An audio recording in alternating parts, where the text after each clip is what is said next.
Welcome, everybody, to the NFL show on the Grizzly Crew Sports Network. The NFL show is brought to you by PathofPurity.direct. Make sure you go check out PathofPurity.direct for a special right now, 2 months for the price of one. It is the purest CBD you'll find. You put a tablet underneath your tongue. It time releases over the next 12 hours. Make sure you check them out at PathofPurity.direct. I'm your host for the NFL show, Mike Goodpastor. Right now, I'd like to welcome in my co-host, Sam Teets. How you doing, Sam? I'm doing great, Mike. I don't know if you saw this or not, but J.J. Watt just signed a contract with the Arizona Cardinals. I saw that he had a Facebook post where he posted himself in an Arizona Cardinals shirt. That is kind of surprising, don't you think? Yeah, I was a little surprised. The teams that we'd heard connected with him up until this point were the Green Bay Packers, Cleveland Browns, were kind of teams, Tennessee Titans as well.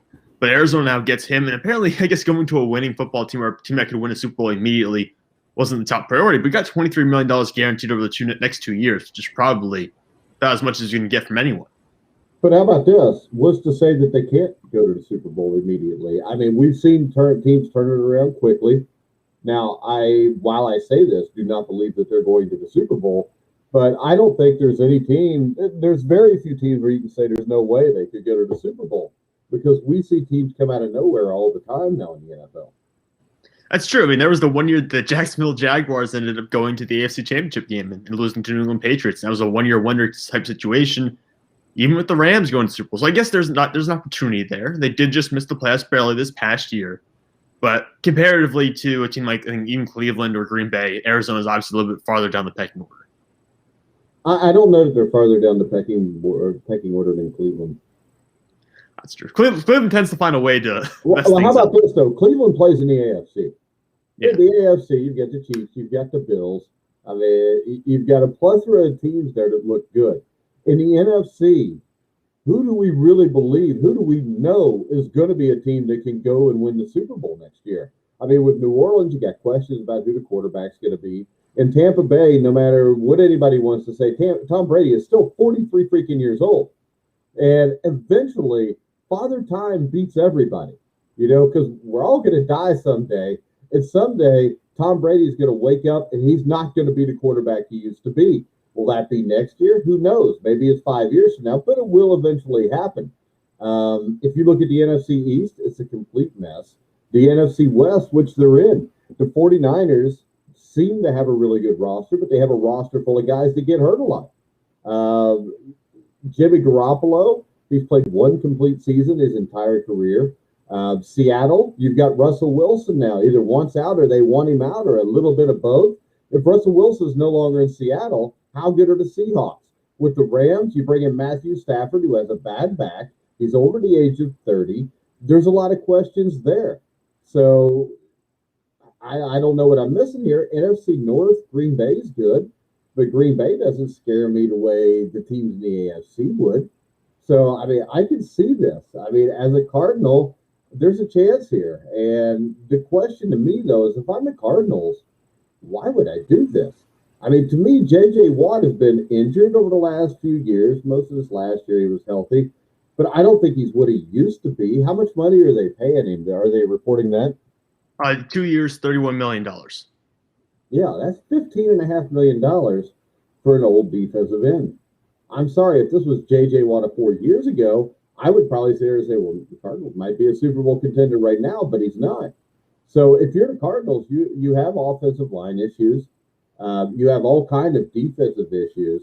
The signing J.J. Watt really make a dent in the problems that you have that kept you from being a playoff team last year.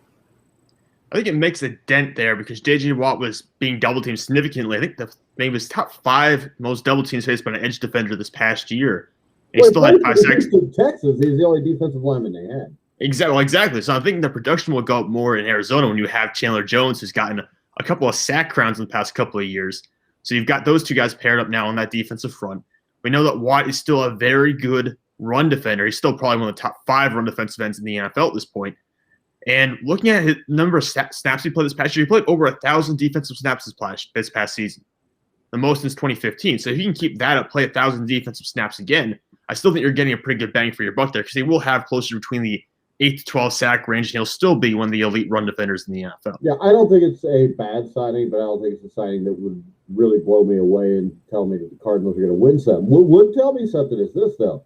If they add J.J. Watt and then you add another defensive player and an offensive lineman in free agency, and you knock the hell out of the draft, you might be a Super Bowl contender. That's why I'm saying that just because he went to the Cardinals doesn't mean he wasn't looking for a Super Bowl contender. Yeah. I think defensive back, or at least cornerback, is going to be the biggest need for them. They're losing Patrick Peterson in the offseason. Frankly, he wasn't that great to begin with this past year. So I think corner is going to be the big need for them. But, I mean, that whole defense in general needs to improve significantly if they want to have a legitimate chance against standing up against a team like the Los Angeles Rams, who, even if they lose some guys to free agency, probably will still have one of the better defenses in the NFL. All right, let's go to our topic for today, which is the top defensive players in NFL history. When you made your list, Sam, is the guy at the top of your list at a position that you think is the most important for a defensive player? The most important for defense? I don't know about that. I think it's one of the most versatile positions for a defensive player. Okay, we don't know who you pick number one. I'll let you start off at number 10. What do you got? Yeah, I tend to have I tend to struggle when it comes to judging modern players, where modern players, or at least active players, sit in the all-time rankings. I put Aaron Donald at 10. He's the only active guy I have in the top 10, and possibly the only active guy I would even put in the top 20. But I do have Aaron Donald number 10, three-time Defensive Player of the Year, and I'm not sure that we've seen a sack artist at the defensive tackle position, or an undersized defensive tackle quite like him, in a long time at the very least. And there's a bunch of other great defensive tackles. I'm sure one or two of them will pop up on your top 10.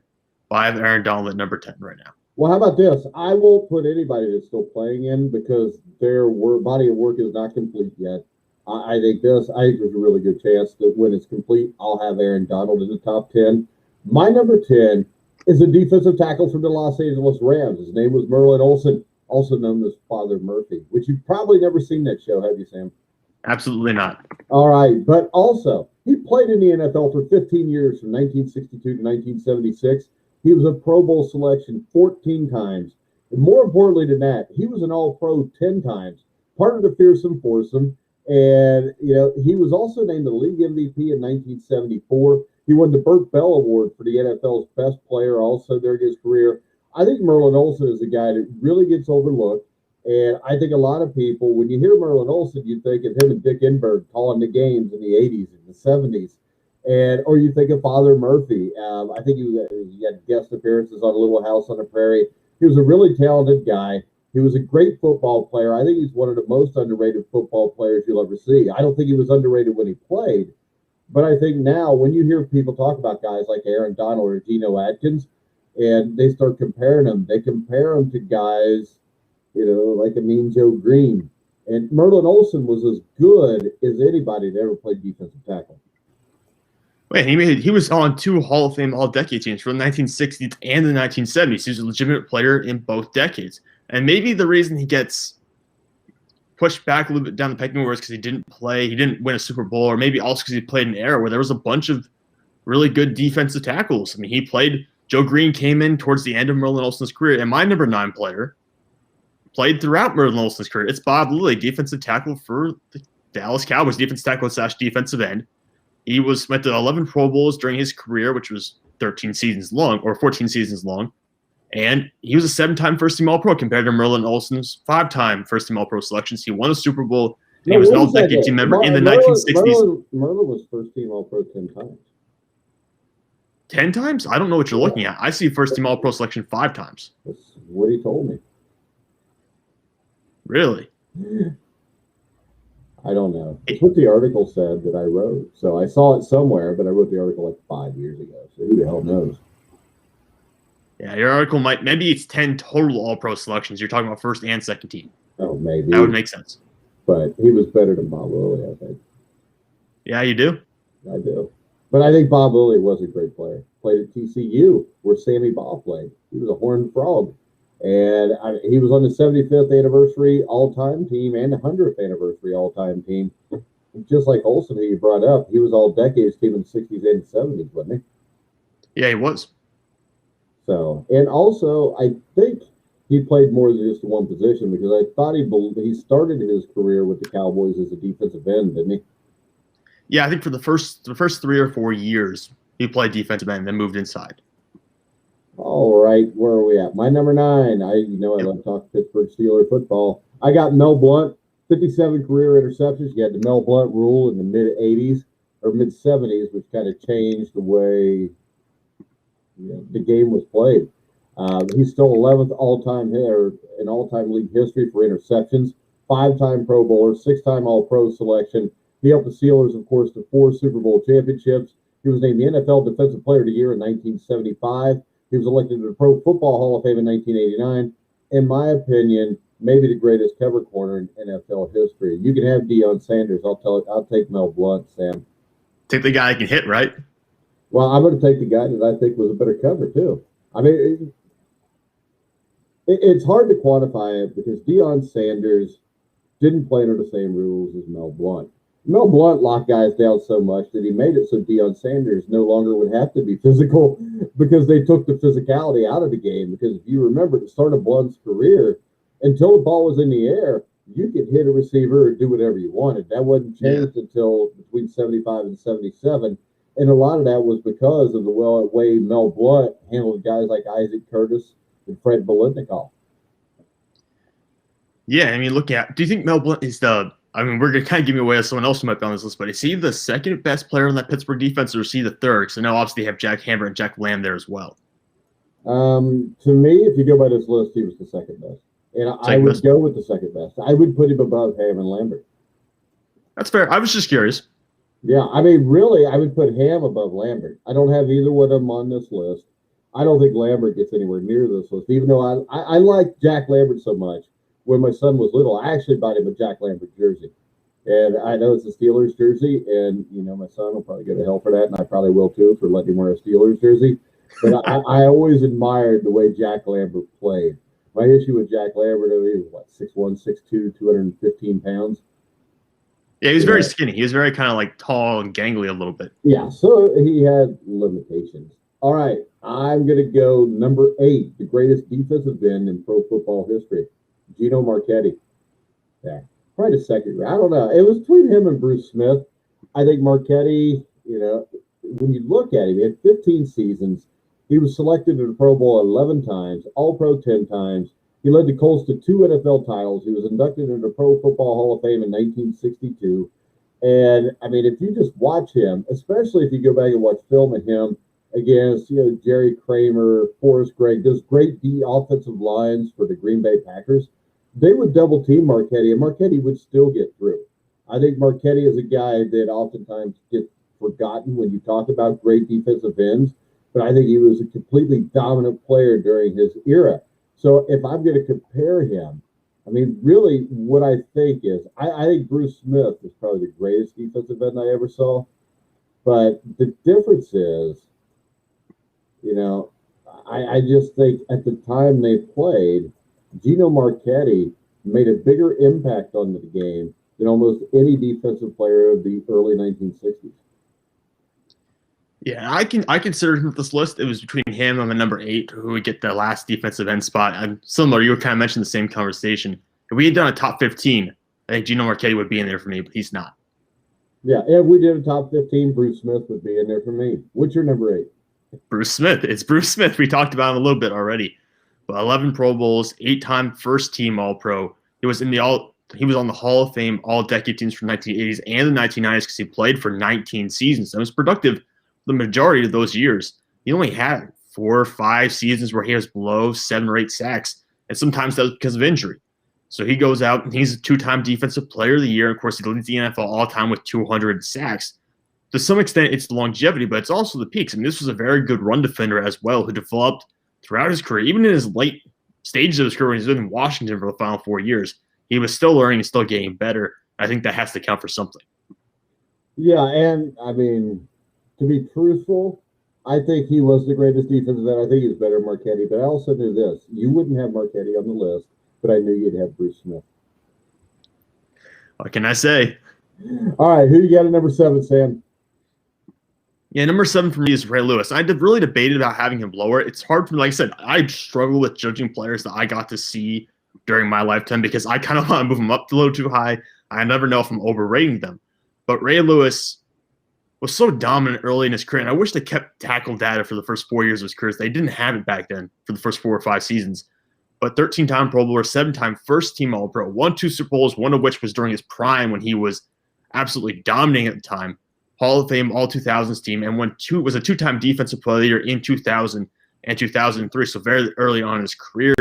Even later into his mid-30s, was still a productive linebacker, ultimately coming down a little bit in 2012 when he only played 6 games, but he was one of the most dominant linebackers in NFL history.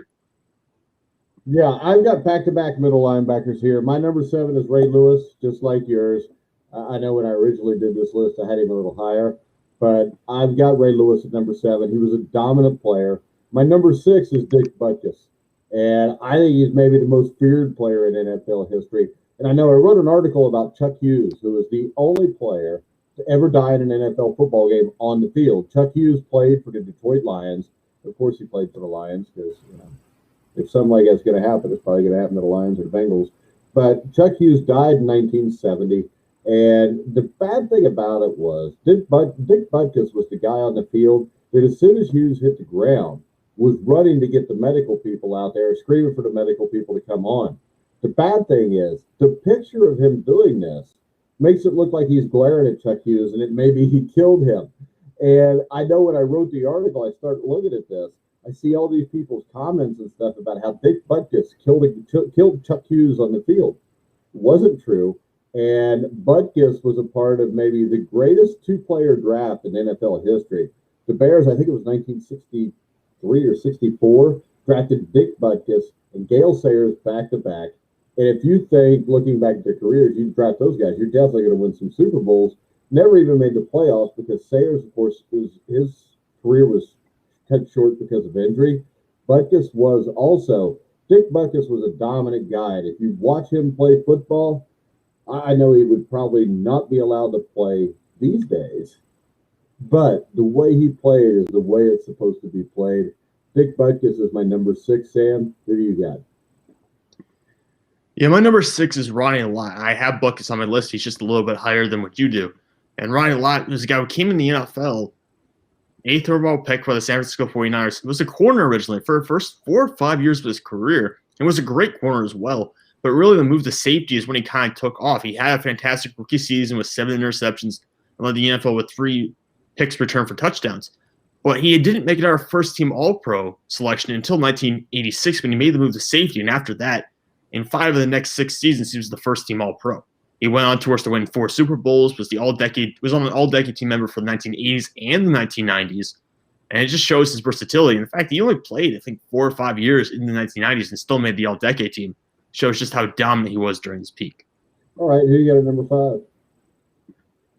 My number 5 is Mean Joe Green. I really debated about putting him at 4. I wanted to move up as high as possible. I'm sure you understand why, but Joe Green, I think he had stayed healthier a little bit longer because he had a great peak, but he kind of was not the same player in like 1976, 1977. He was still really dominant, but I think that his peak was a little bit shorter than some of the other players I've mentioned on this list.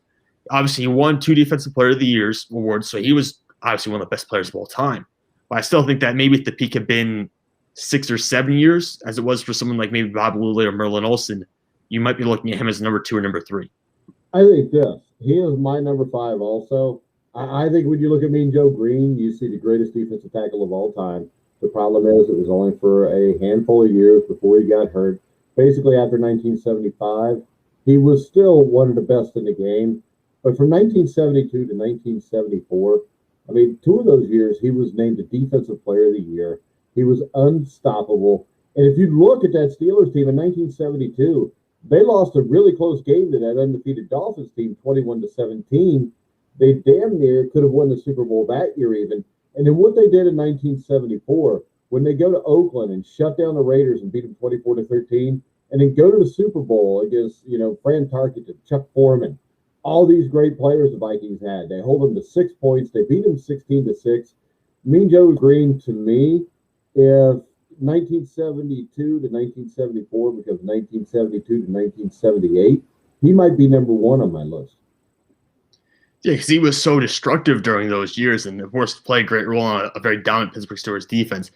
But I totally agree with you. He had a 6 to 8 year peak versus a 4 or 5 year peak. It would be an entirely different conversation. All right, number 4, I've got Rodney Line. As you said, outstanding corner.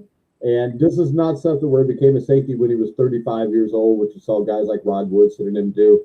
Ronnie Lott had as big an impact at the cornerback position as any player has ever had on his team. The San Francisco 49ers, I believe, were 4-12 or 6-10 in 1980. They signed him, Carlton Wright, Eric, who am I missing here? Davis? Or not Davis. Davis was later on. Eric Wright. Yeah. Eric Wright. Eric Wright, Ronnie Lott, and they became a Super Bowl team. And that first Super Bowl team did not have Jerry Rice. It didn't have John Taylor. It didn't have Roger Craig. It didn't have Wendell Tyler. It had Bill Ring and guys like that. They won that first Super Bowl off of defense. And the thing about it is, the 2 rookies that I think had the most impact on any defense I've ever seen were Ronnie Lott with the 49ers in 81 and Lawrence Taylor, who we'll talk about a little later, in 1981 also with the Giants. Giants actually beat the 49ers in the playoffs 38-24.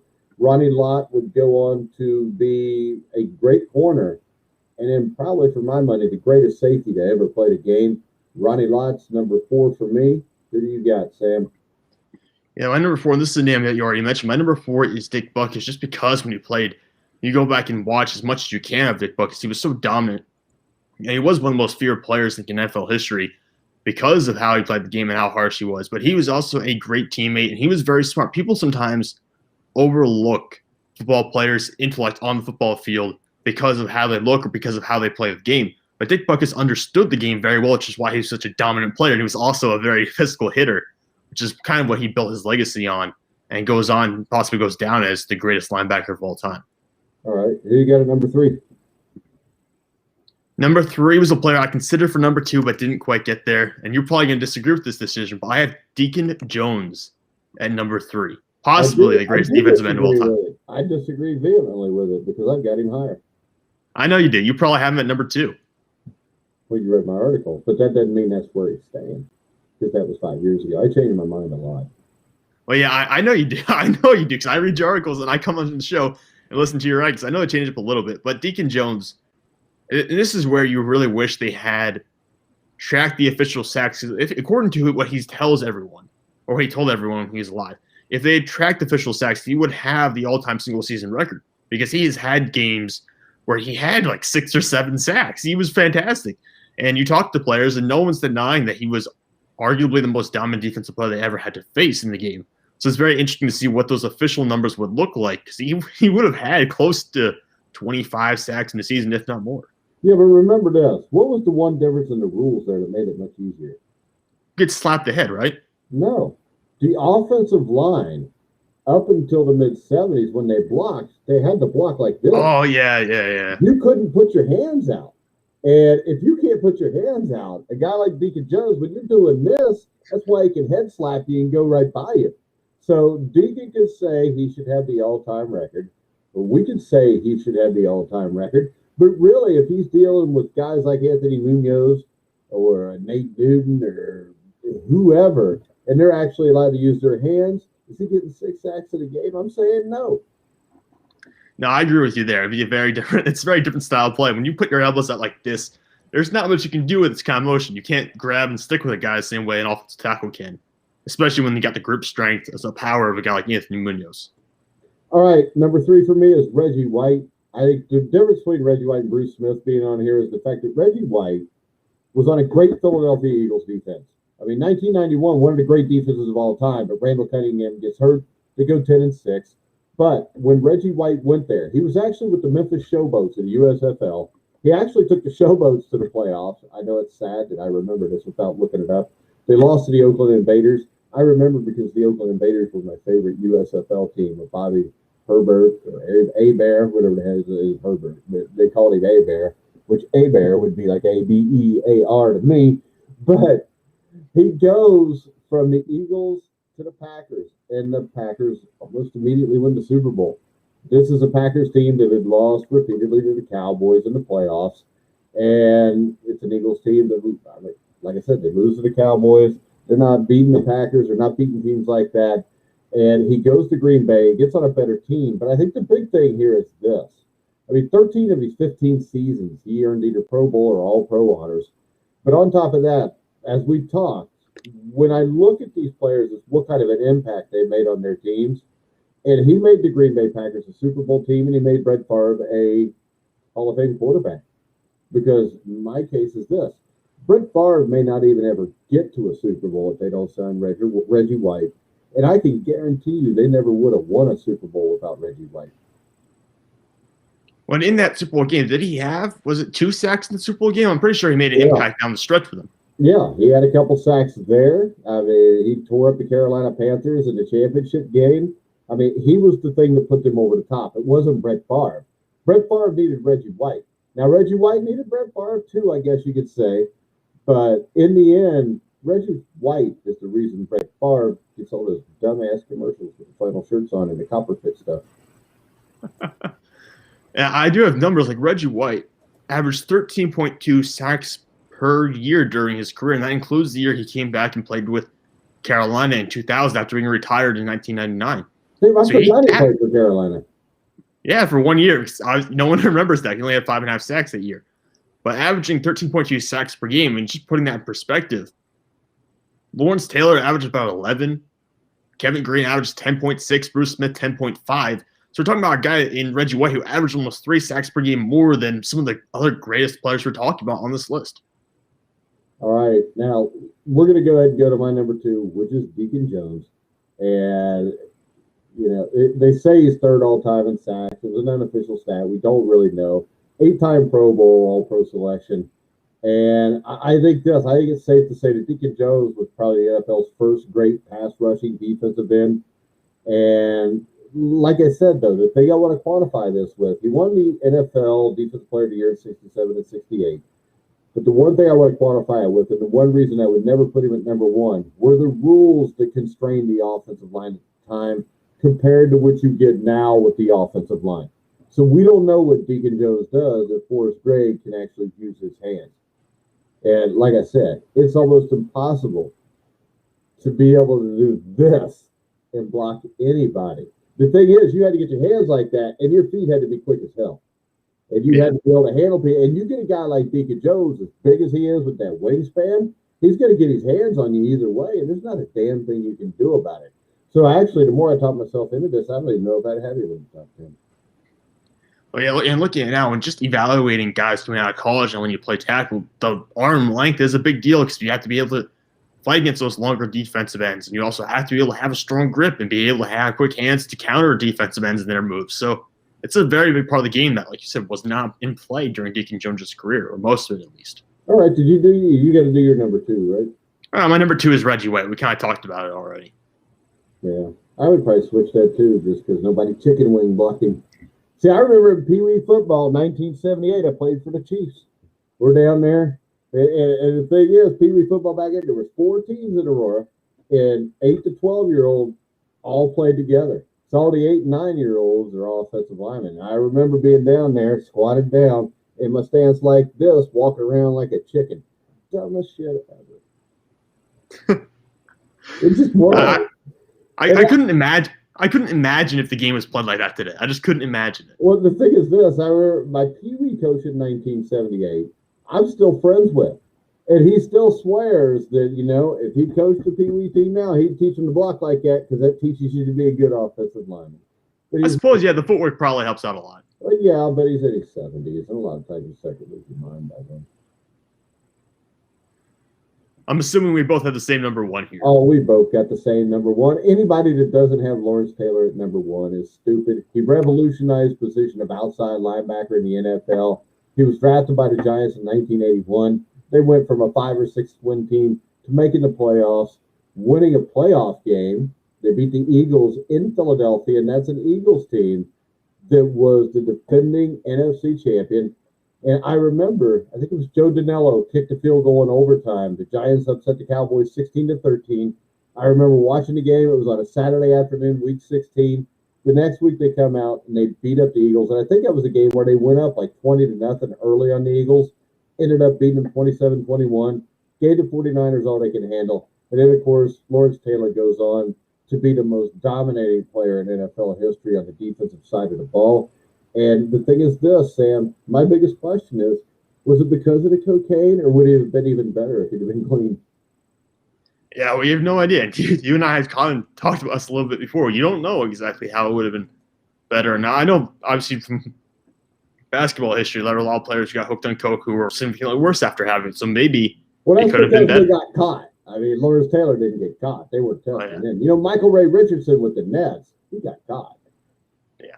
Lawrence didn't get caught. Well, Lawrence probably got caught with Bill Parcells and Bill Belichick. Well, yeah, but Bill Parcells is not going to tell him. He's not going to tell anyone about that. Ain't nobody going to tell. If it had been the second string guard that ran his ass out of town, that Lawrence Taylor, yeah, that's fine. You do whatever you want. But yeah, he comes in the league, and as a rookie, is a defensive player of the year, and he wins again in 1982. So back-to-back seasons to open his career. This guy is destructive, dominant, well, and then he goes on. Thanksgiving, where he intercepts the pass. I think it was in overtime. It goes back like 90 yards against the Lions. Of course, it's the Lions, so it makes it not a big deal. Of course, it is the Lions, but it was 97-yard pick six there. Goes on to have 20 and a half sacks in the season in 1986. I mean, there's just no other way to put it. You can read out all the numbers and all the stats. He was the MVP, but I mean, he's just got everything, and he is the best defensive player of all time. And I just noticed that I spelled platers, and you didn't even say a damn thing to me about it. I didn't edit this article, Mike. I'm pretty sure I did not edit this article. It's not an article. It's on the bottom of our thing here. I'm not even looking at my article right now. Oh, I wasn't looking at the screen. I was looking at top 10 defensive platers in NFL history. I was looking at what I had written down. I wasn't looking at the screen. Now it says platers. All right. Yeah. To me, I don't think you ever see anybody else like Lawrence Taylor. And Lawrence Taylor didn't really revolutionize the position. And Bill Parcells didn't revolutionize the way they played it. Actually, Robert Brazile and Bum Phillips did the same thing in 1975 when Phillips took over the Houston Oilers from Sid Gilman, and he drafted Robert Brazile. They used Brazile the exact same way. You can go, and if we weren't on YouTube, we would show this to you, but it would be a copyright violation to show you now. But there's a video on YouTube called the Tums Neutralizer of the Year. And you put in Robert Brazile, Tums Neutralizer, and you watch that film. It's him late 70s, early 80s. It looks exactly like Lawrence Taylor. And that's where they use Brazile as an edge rusher to go just beat the hell out of him. And to tell you the truth, from watching all these highlight films with Lawrence Taylor, it is really surprising to me that Ron Jaworski is not in an old folks' home slobbering all over himself. Hey, I mean, having to face Lawrence Taylor twice a year, I can't imagine the stress that would put on you the day before the game. And if you watch it, it seems like 50% of his highlights are just beating the hell out of Ron Jaworski. Yeah, the Eagles certainly know who Lawrence Taylor is. Never going to forget it. But I don't know. Like, playing that division, having to face him twice a year, you'd think that eventually you always find a solution to someone like that, but you just didn't with Lawrence Taylor. Well, and the other thing is this. I mean, he broke Joe Theismann's leg on Monday Night Football in 1985, Giants-Redskins. Made Jay Schrader's career take off. He's the one that took over in that game. And you had the Super Bowls. You had one of the great upsets in Super Bowl history. The Buffalo Bills had scored 51 points the week before that, 41 points the week before that. Everybody thought they were unstoppable. The Giants go in with their backup quarterback, their backup running back, and they win the Super Bowl. And it was mainly because of the New York Giants defense. They didn't give up any big plays. Lawrence Taylor was a huge part of that also. And my biggest question with Taylor, of course, we're joking about the cocaine, but you know, maybe his career lasts a few more years without that. And like I said, that's generally, I mean, you can get hyped up for a game, but it's also kind of degenerative on your body, so you have to wonder. Yeah, I don't think maybe it's considered a performance enhancer. Put it like that. Yeah. So let's put it this way: he kind of peaked. Well, he kind of petered out, 31, 32, around that range. He was still effective, but not nearly as good as he was in the past. So you do have to wonder. Some of the guys we talked about on this list were still very good into the mid-30s, and they played in earlier years. You have to wonder that maybe if he had taken better care of his body, had not done the drugs, if he'd still be playing to his mid-30s and still being one of the best players in the league. Yeah, but luckily I don't like the Giants that much. It's no big deal. I got a buddy that's a Giants fan. They're insufferable since they've won Super Bowls. And it seems like you're insufferable because your team's won Super Bowls, even though you're not old enough to remember anything. Doesn't count when you were 4, Sam. All right, Mike, listen. All right, Sam, anything else we want to talk about? Did you do more than a top 10? I did not buy. If you want me to, I can quickly pull up the ranking and probably give out a few more names. Yeah, because I had Bob Lilly at 11. I had Alan Page at 12. Darryl Green's a guy I had at 20 that I think people kind of forget. And then one that I really think people forget is Buck Buchanan for the Kansas City Chiefs. Yeah, no, definitely. I agree with you there. He seems to get overlooked quite a bit in everything I'm looking at when it comes to ranking the best defensive tackles of all time. And how about this? Talk greatest middle linebackers of all time. I had Willie Lanier at 16. I think he's a guy that gets vastly underrated. And the scary thing there is this. Buck Buchanan and Willie Lanier played on the same defense at the same time.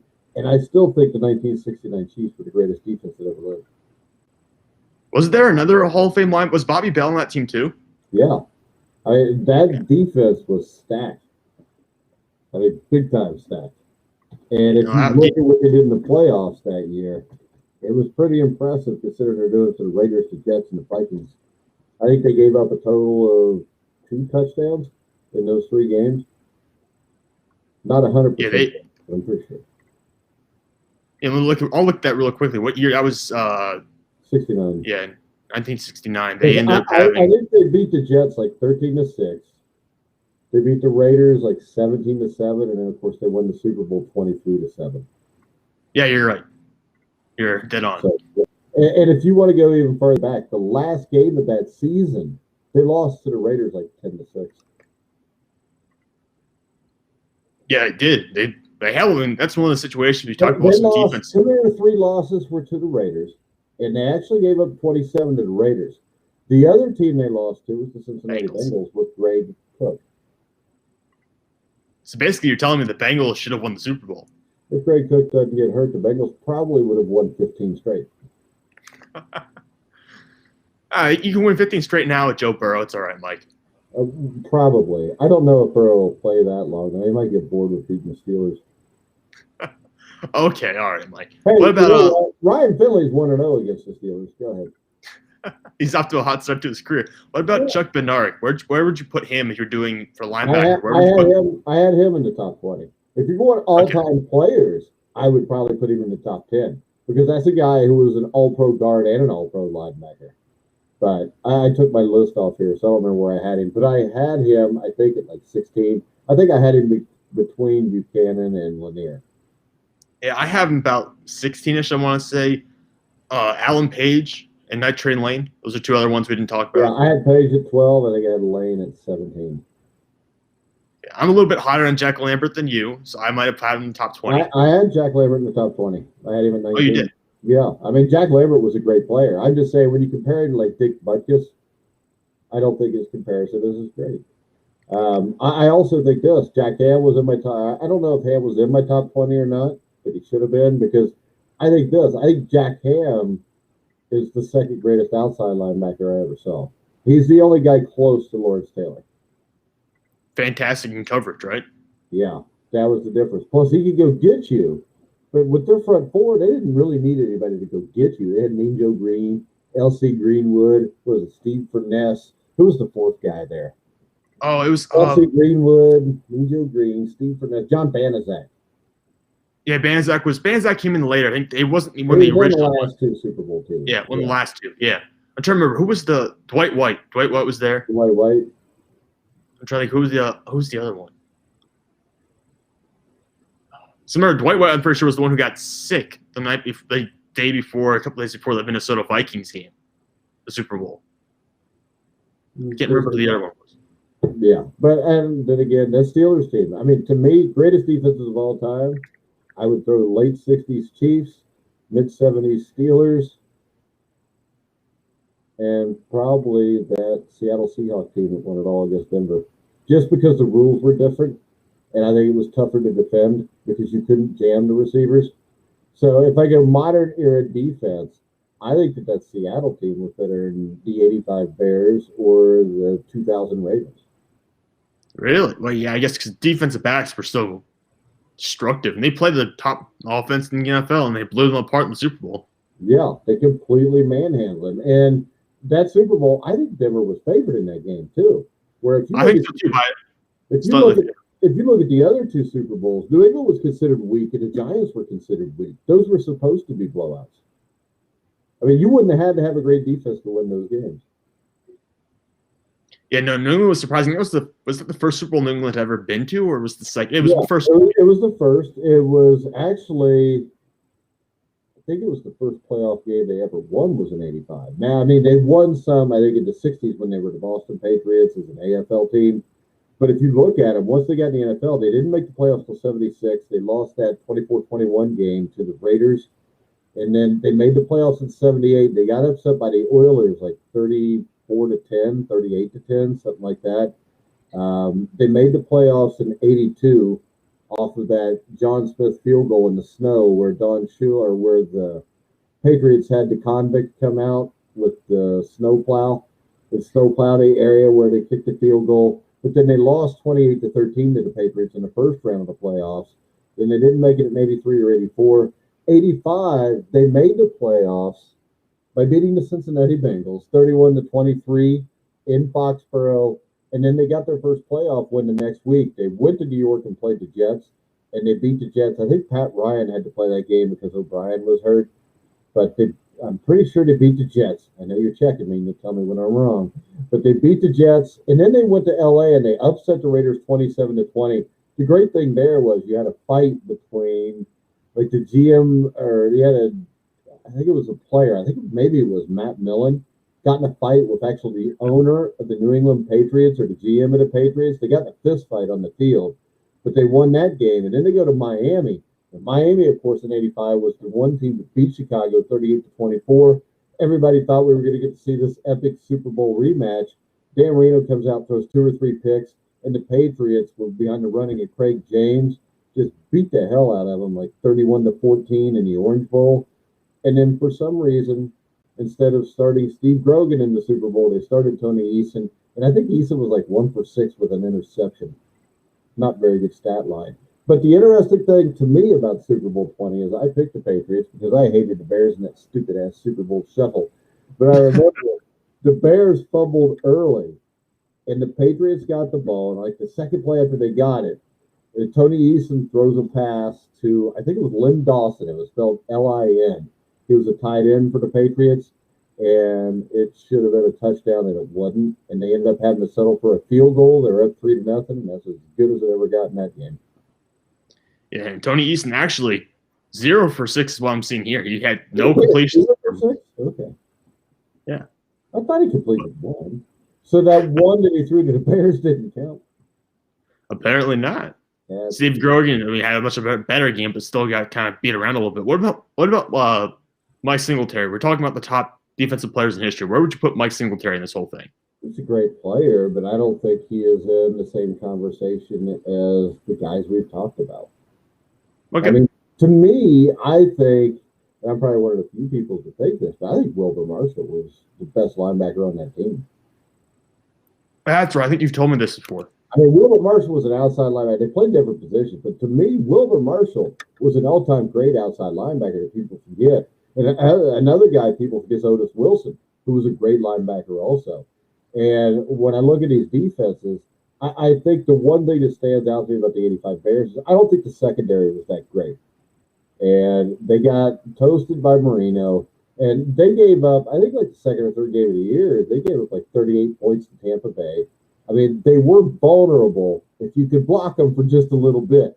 Unfortunately, 99% of the teams that ever lived couldn't block that front 7 for even just a little bit. But I think the weakness on that team was their back 4. But those linebackers and that defensive line with the Fridge, Steve McMichael, Dan Hampton, I forget who the other guy was, but that was a great defensive line, one of the great front 7s of all time. Was it Steve McMichael, the other one? Oh, yeah, number 76, Mongo. He's nuts, too. He coached arena football for a team in Chicago called the Rush. I actually got in a fight with one of the fans one time and threw the guy's beer on top of him. But that was like 10, 15 years ago. Stuff like that wasn't frowned upon the way it is. Today, he would be considered a narcissist and a pedophile and a hemophiliac and a racist. Was Richard Dent also on those Chicago teams? Yeah, I thought I said Richard Dent, didn't I? You might have. Maybe I just skipped over it when I was trying to figure out the other guy. Richard Dent's an all-time great defensive end also. Yeah. I don't think that he had the quickness of a Reggie White or a Bruce Smith. but he wasn't too far off of it. Yeah, back-to-back seasons with over 17 sacks. And I'll tell you another guy most people wouldn't think of, but I would say, well, of course, Ray Nitschke people would think of, but I don't think he was anywhere near Butkus. He just played for the Packers and it looked better. Guy that stands out to me was Tommy Novus, who played with the Atlanta Falcons during the 70s. He was a great player. There was actually a lot of great players on those Falcons defenses in the mid to late 70s. Jerry Glanfield was the defensive coordinator. But 78, they beat the Eagles in the playoffs and then almost upset the Dallas Cowboys in Dallas. They had the lead for a lot of that game and ended up losing 27-20. Yeah, in the late 60s, early 70s, there were a lot of great linebackers, little linebackers in the league at that time. I think Novus is a guy who I've mentioned when I've done the Hall of Fame articles talking about great players down in the Hall of Fame. I've mentioned him a couple of times, but he never seems to get enough traction to get in. Well, I'll tell you another guy off that team. He was drafted in 78. It was Mike Ken. Did Mike Ken ever get in? No, he did not. I mean, those are two great players that didn't get in. And, that Falcons teams from 77 to about 82, 83 were really good teams. Now, the 81 team was probably their best team, and they blew the big lead, like 17 points in the fourth quarter to the Dallas Cowboys in 81. But that was a great team. I mean, you look at the 78 team, you had Claude Humphrey, who recently got into the Pro Football Hall of Fame. He should have been a lot more before that. They had some great linebackers. I think it was Kuykendall and Greg Brazina. They were a hell of a team. Roland Lawrence at corner. And, of course, Jerry Glanville, one of the best defensive coordinators ever. I don't think people really take him as serious as they should just because Jerry Glanville makes it hard to take him serious. I do think there's a lot of players that kind of miss out here for the Falcons. They are a franchise that has been not snake bitten, but overlooked to some degree, I believe. Yeah, I mean, the Bengals have, the Falcons have, the Denver Broncos have. I can name you a ton of Denver Broncos. Oh, Carlo Mecklenburg, and who else? There's another linebacker, Gradishaw. Randy Gradishaw. I actually wrote an article just about Broncos that should be in the Hall of Fame, and I came up with at least 10. And you would think that, they would get in, but it is a smaller market, I guess. Yeah. Well, Atwater took a while again. Atwater only got in, I want to say, last year, I think. Yeah, and Dennis Smith was as good as Atwater. The difference is Atwater had the huge hit on Monday Night Football against Christian Okoye. Yeah. And a lot of people forget about it. I mean, they just remember that hit with him.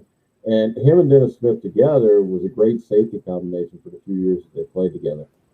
But there's a lot of guys. Lionel Taylor, who was a wide receiver for him, he's a guy that should be in. Dan Reeves is a huge omission to me. I mean, Dan Reeves should be in. I mean, he was in a total of 7 Super Bowls. He won one as an assistant coach with the Cowboys. As a head coach, he took 2 different teams, the Broncos 3 times, the Falcons once. And, I mean, when you look at his career in football, from playing to being an assistant coach to being a head coach, did Rod Smith get in? No, I don't think so. Rick Upchurch, one of the great return men of all time. Plus, we did our NFL Legends show. Another one that I think should have been a no-brainer was an offensive lineman, Tom Nalen. I mean, that 98 Denver Broncos offensive line may have been the greatest offensive line I've ever seen. Yeah, and he's not in either. Yeah, and he was undersized. Louis Wright, great corner for the Broncos, the Super Bowl 12 team up through the mid-'80s. And then, of course, Mecklenburg. I mean, Mecklenburg should be in. Atwater should have been in a long time ago. Randy Gradishaw, to me, I think should have been in 5 years after he retired. I think he's one of the best inside linebackers to ever play. And if you don't want to believe me, Joe Collier, who was the defensive coordinator for that Orange Crush team, great defensive coordinator, said that Gradishaw was the best player he ever coached. And Dan Reeves, who played on those Cowboy teams, coached all those Super Bowl teams, said that Gradishaw was as good a linebacker as he's ever been around, including those old Cowboys. Steve Largent said that he should absolutely be in the Hall of Fame. Chuck Knox said that he was one of the greatest linebackers ever played a game, maybe the toughest and smartest player that he ever coached. So when you look at that, he should be in. So the Broncos, for some reason, do not get the credit they should when it comes to the Hall of Fame. And I think a lot of that is market. Plus, if you win Super Bowl 12, you probably change most of those guys and what happens. Yeah, winning the Super Bowl is huge. And getting just marking guys down in history. Talk about a lot of guys we're mentioning right now. Those Atlanta teams never won a Super Bowl. I mean, you win a Super Bowl there, you're probably in the Hall of Fame. Yeah, and at least the Broncos got there. You could say 1981 would be the most interesting Falcon team if they hold that lead against the Cowboys. They play the 49ers the next week. It's a game where everybody knows each other. It would have been a close game. Steve Bartkowski was a hell of a quarterback. And I think that Falcons team maybe could have upset that 49ers team. It may seem crazy, but that Falcons team could put points on the board just like the Cowboys did. And I think their defense was a little bit better than what the Cowboys was. Now, I'm pretty sure, I'm going to look it up. I'm pretty sure in 1981 that the 49ers handled the Falcons pretty easy, but I'm not sure. I'm about to find out. Hopefully I won't look stupid. Let's see. They beat, no, they lost to the Falcons 34-17. And they beat the Falcons. You're right. They only beat the Falcons 17-14. Yeah, that would have been an interesting one. Yeah. So, I mean, I don't know how it could have been much closer in that Cowboys game. But I could also say this. I have a lot of respect for Danny White. He's a really good quarterback, better than what people say. But Steve Bartkowski was better than him, especially in that time frame. Because I think Bartkowski, around 82 or 83, got hurt, had an arm injury, was never quite the same. Because his career wasn't real long, because he came, I think it's 75 or 76, came to the 75. Falcons. Was he from Cal? Yeah. Yes, he was. Okay. What year did he graduate from Cal? Oh, that's a good question. He played 74. 74 was last year. Okay, so Joe Roth would have been the guy right after Steve Bartkowski. And the thing about those Cal teams was they had Jim Breach, who was the great Bengal kicker, still the all-time season points leader, Wesley Walker, the great receiver for the Jets, and Chuck Muncie, one of the great running backs, overlooked running backs in NFL history. They all played for that Cal team. Joe Roth was a guy that got cancer during his senior year. And, I mean, Joe Roth's a guy that most people thought was better than Bartkowski. And I've talked to guys like Wesley Walker and Jim Breach about him on a Legend show. And he's a guy like Greg Cook that's a huge what could have been. Because Cal went to being a Rose Bowl contender when they got him, or when Joe Roth was playing for him, something they hadn't been in a long time before that. I think their last Rose Bowl was like 1959 against Iowa. God, I hope I'm wrong, because I remember shit that I don't need to. Go ahead. Did he ever make? He didn't make it to the NFL, did he? Joe Roth, he couldn't. He died. Okay. I didn't. Yeah, his last game was playing the Japan Bowl. And he was sick. He had cancer. They said it was terminal. He only had a couple weeks to live. He still went out and completed a couple passes, came out of the game, and that was it for Joe Roth. Because Cal, I think, was ranked number 1 at the start of the 75 season because they had Joe Roth. It was 75 or 76. And I know that they upset USC. USC, I think, was like 4-0 or 4-1 at the time. They beat them on national television. You can actually go on YouTube and find that complete podcast, which is kind of cool to watch. Because you get Chuck Muncie, Wesley Walker, Joe Roth, Jim Breach. I mean, it doesn't get any better for that than Cal, and it never has since. The last Cal quarterback I remember being good was Mike Pawlowski. Wasn't Aaron Rodgers Cal? I don't like him. Dude, you got to remember, all my life is before the 1990s. That's all I care about. I'm sorry, I forgot. If you say California Golden Bears quarterbacks, I'm going to go Roth, Bartkowski, and Mike Pawlowski. I'm not even going to think about Aaron Rodgers. He's too young to even consider. All right. All right. Anything else before we wrap it up, Sam? No, I think that's about all. I've had at least some NFL news to talk about today. All right. And if you want, we can talk NFL news tomorrow because we still got to figure out where Russell Wilson's going or if he's going anywhere. I mean, there's still some stuff there. So join us tomorrow at 1 o'clock. Make sure you check us out on Rockfin. Go like our Facebook page. Up to almost 124,000 now, Sam. Really? So it's really taking off here in the new year. Yeah. So make sure you check that out. Tell your friends and tell your neighbors. Don't watch ESPN. It's all stupid.